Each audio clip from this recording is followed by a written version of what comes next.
88개월 만에 88억 반지 끼고 컴백한 88년생 지드래곤.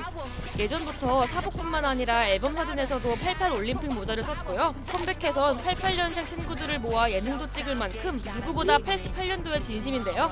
지드래곤을 매료한 1988년엔 도대체 어떤 일들이 있었을까요?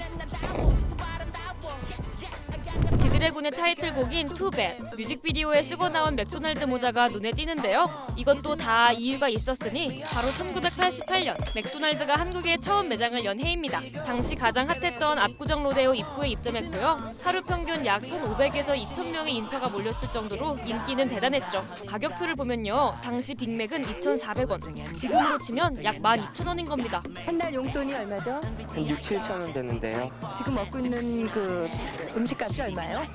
이거요?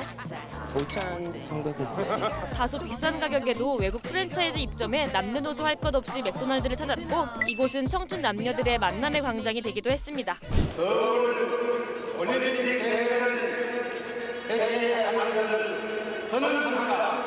한국에서 열린 최초의 올림픽 88 서울올림픽. 역사적인 올림픽 개최에 시민들은 기대로 가득 찼는데요. 돌아다니며 자진해서 쓰레기를 줍기도 하고 교통통제에도 싱글벙글입니다. 모깅도 하지를 못하고 있습니다. 그러나 우리 역사적으로 한 번밖에 있는 없는 이 올림픽을 치르기 위해서 더 참아야 되겠다 이런 생각을. 올해 아버님 칠순이거든요. 생전에 올림픽 구경 우리나라에서 이제 또 다시 할지 모르니까 살아계시기 전에 한번 보시라고 올라오시라고 그랬거든요. 그렇지, 그전 늙은이라 하도 좋아. 지금이라면 더웠을 9월이지만 당시엔 날씨도 좋았다는데요. I was very impressed by the good weather and the nice people who is living here in Korea. 최근 들어선 대회 때마다 논란이 되는 시설 문제도 당시엔 없었다고 합니다. Je crois que ce sont les installations sportives les plus remarquables. We're satisfied with the accommodation. We don't have any problem with the other facilities. 한국에서 처음 열린 올림픽, 도민들도 한바구음 짓게 했습니다. 이민 10년 만에 정말로 기분 좋습니다. 미국 사람들이 눈빛이 달라졌어요. 미국 사람들이 지날 때마다 아유 코리안, isn't that nice country 하면서 지나가는데 굉장히 자랑스럽고 88 올림픽을 성공적으로 마친 우리나라. 올림픽을 기점으로 발달한 게 있는데요. 바로 PC 통신 기술입니다. 그간 전자오락실이나 전자기기를 이용한 게임이 유행하긴 했는데요. 그래픽 같은 것도 좋고요. 내용이 다양해서 좋아요. 컴퓨터 중심의 기술은 부족했는데 올림픽 때 본격적으로 전산화를 시도했고 이후 관공서나 공기업 등을 중심으로 대대적인 전산화 작업에 나섰습니다.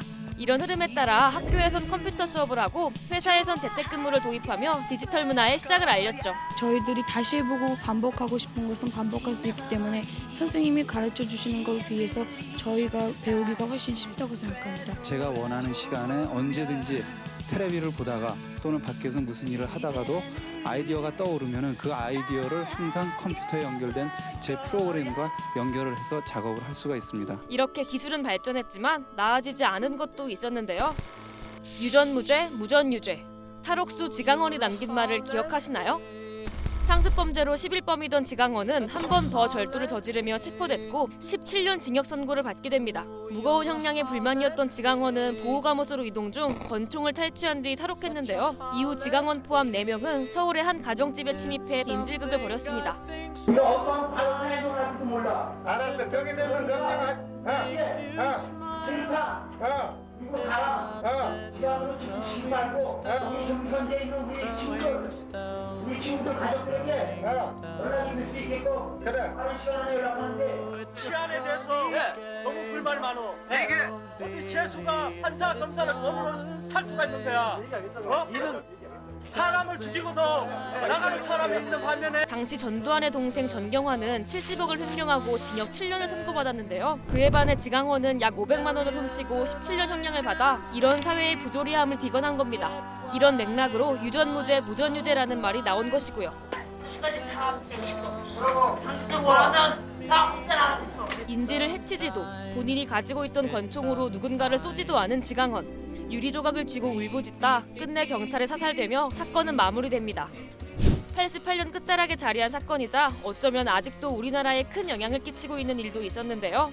바로 헌법재판소 신설입니다. 헌법재판소는 오늘부터 새 청사에서 헌법 소원과 헌법 법률 제정 심사 등 고유 업무를 시작했습니다. 앞으로 헌법재판이 활성화되면 국민의 기본권이 실질적으로 보장될 것이라고 말했습니다.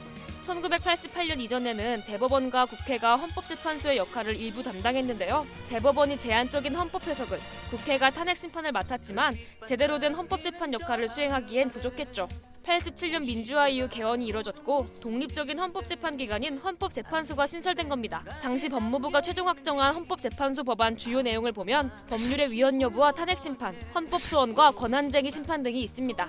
행정부의 통치 행위가 법의 위에 있을 수 없음은 너무나 당연합니다. 그러나 그동안 통치 행위라는 이름으로 권력이 남용된 경우가 드물지 않았습니다. 지금까지 사법적 심사 대상에서 제외됐던 통치 행위가 앞으로는 헌법재판소의 심사 대상에 포함됩니다. 이런 헌법재판소 신설 의의는 여전히 잘 지켜지고 있을까요?